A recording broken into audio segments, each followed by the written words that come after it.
Welcome to the Better and Longer podcast. I'm Justin Moore, President and CEO of the Area Office on Aging. Today we are honored to have with us Mark Middleton from Growing Bolder.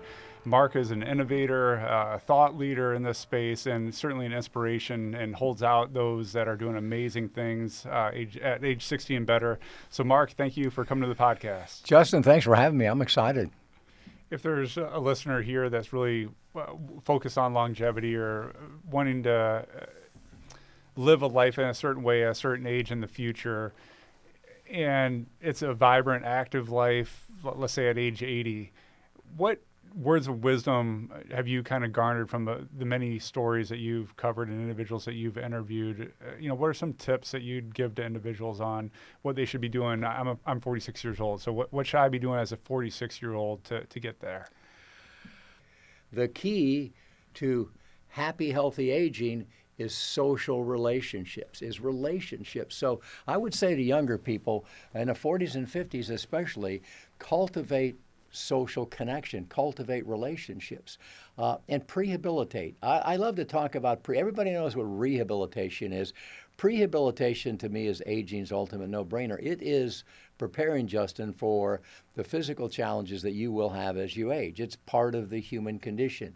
We will all experience a series of physical setbacks, and to a very large extent, the types of interventions that are made available to us, the extent of our recovery after those interventions, and the speed of our recovery is largely determined and dependent upon our overall health and well-being at the time. And so you should now be preparing for that.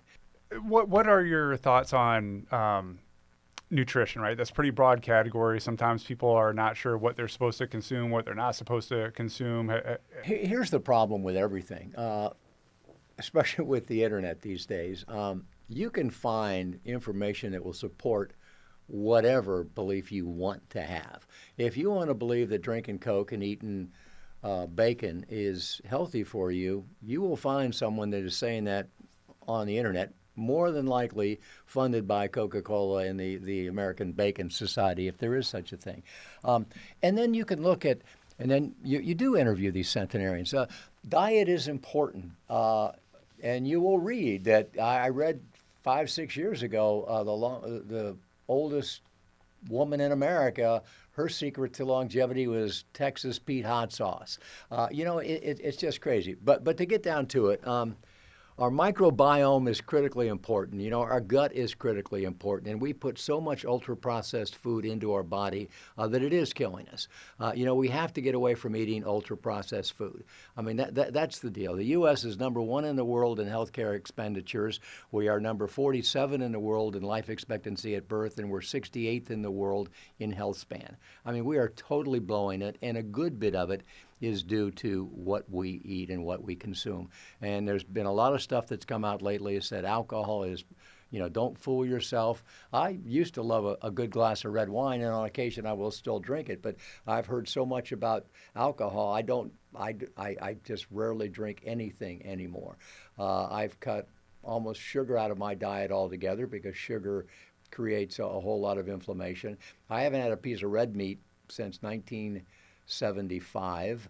I personally put a dent in the chicken population, though. I probably eat too much chicken and fish.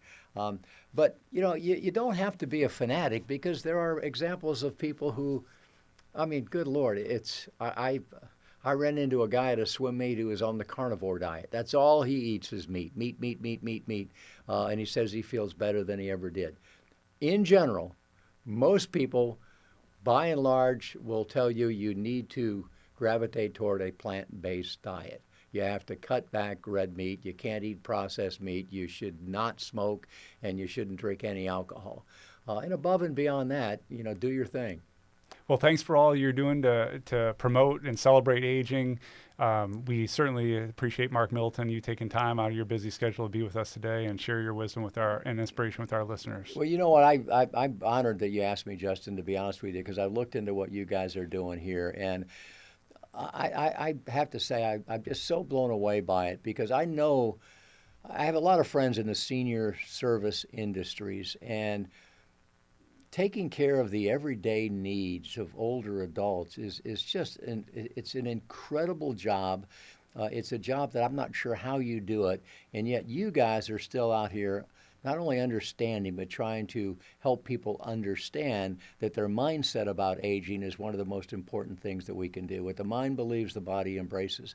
And if we can change the way we think about aging, we can change the way we age. And I've been saying for years to anybody in the senior service industry, and a lot of them just roll their eyes, you do not, that if as busy as you are, as huge as the burden is, you have to find a way to inspire younger adults to change the mindset of people in their 40s and 50s about aging. Because if you can do that, then you're going to slow this onslaught of frail elderly that you're trying to deal with every day. So thank you for all you do. Thank you, Mark. And thank you, listeners, for joining us today. Until we meet again, keep living better and longer.